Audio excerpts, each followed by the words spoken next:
আদালতে স্বীকারোক্তিমূলক জবানবন্দি দিয়েছে।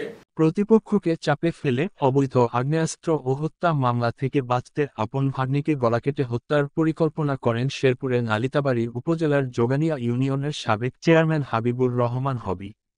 তার পরিকল্পনাতেই ছেলে ও দুই ভাতিজা মিলে গত বৃহস্পতিবার রাতে গলা কেটে হত্যা করা হয় শাহ কামাল ওরফে কদিমিয়াকে। এ হত্যাকাণ্ডের ঘটনায় ওই চেয়ারম্যান, তার ছেলে, স্ত্রী, ভাই এবং দুই ভাতিজাকে গ্রেফতার করেছে পুলিশ। শনিবার বিকেল 4টার দিকে থানায় সংবাদ সম্মেলন করে বিষয়টি জানান সিনিয়র সহকারী police super Nalitabari circle Didarul Islam. শনিবার তাদের আদালতে সোপর্দ করা হলে হত্যায় সরাসরি জড়িত তিনজনই আদালতে স্বীকারোক্তিমূলক জবানবন্দি দিয়েছে। সংবাদ সম্মেলনে নালিতাবাড়ী থানা ভারপ্রাপ্ত কর্মকর্তা মনিরুল আলম ভূঁইয়া, পুলিশ পরিদর্শক তদন্ত আব্দুল লতিফ মিয়া উপস্থিত ছিলেন। হবিবুর রহমান হবির 2019 সালে জমি জমা নিয়ে একটি বিরোধকে কেন্দ্র করে সেখানে ইদ্রিস আলী ফজল রহমানের ছেলেকে হত্যা করা হয়েছিল। তো সেই ঘটনার পরিপ্রেক্ষিতে হবিবুর রহমান হবি, মুস্তফা, তারপর শান্ত, রাহুল তারা সবাই ওই মামলার আসামি ছিল।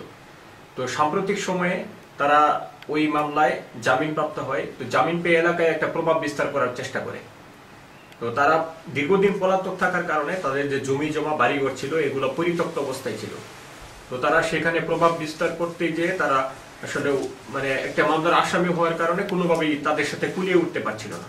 এই ফজল রহমানকে একটা সাহায্য করার জন্য তারা বিভিন্ন উপায় করছিল। তো এর মধ্যে এই হবিবুর রহমান হবির যে আপন ভাগিনা শাহ কামাল কদি, যা ডিসিস্ট, তো ডিসিস্টের সাথে ফজল রহমানের জমি জমা নিয়ে একটা বিরোধ চলছিল। তো তারা এটাকে একটা মোক্ষম সুযোগ হিসাবে তারা নেয়। তারা ফজল রহমানকে সাহায্য করার জন্য এই শাহ কামাল কদিকে হত্যার সিদ্ধান্ত নেয়। তো মূলত পরিকল্পনাটা করে হবিবুর রহমান হবি, আমেলা খাতুন এবং হারেস আলী। তো তাদের মদদে সারোয়ার জাহান শান্ত, যে হবিবুর রহমান হবির ছেলে, তারপর রাহুল এবং মুস্তফা, তারা 3-4 দিন আগে একটা পরিকল্পনা করে যে তাদের এই বাক্যামারিতে তাদের একটা পরিত্যক্ত যে জমিতে একটা গড় আছে, সেখানে তারা মানে রাত্রি যাপন করে। তো কিছুদিন ধরে সেখানে রাত্রি যাপন করছে। তো সেখানে শাহ কামাল কদিকে এনে সেখানে তারা হত্যা করবে। শাহ কামাল কদি তার জমিতে সার দেওয়ার জন্য তার কিছু টাকার প্রয়োজন, 1500 টাকার মতো। গোলাম মুস্তফা সারোয়ার জাহান শান্তর কাছে তাকে যাওয়ার জন্য বলে।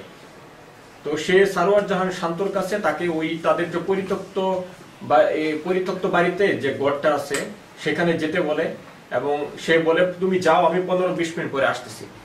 তো এটার পরিপ্রেক্ষিতে তারপরে এই শাহ কামাল কদি সেখানে যায়। সেখানে মুস্তফা এবং রাহুল এবং শান্ত তারা আগে থেকেই সেখানে ছিল। তো এরপর 15-20 মিনিট পরে মুস্তফা সেখানে যায়।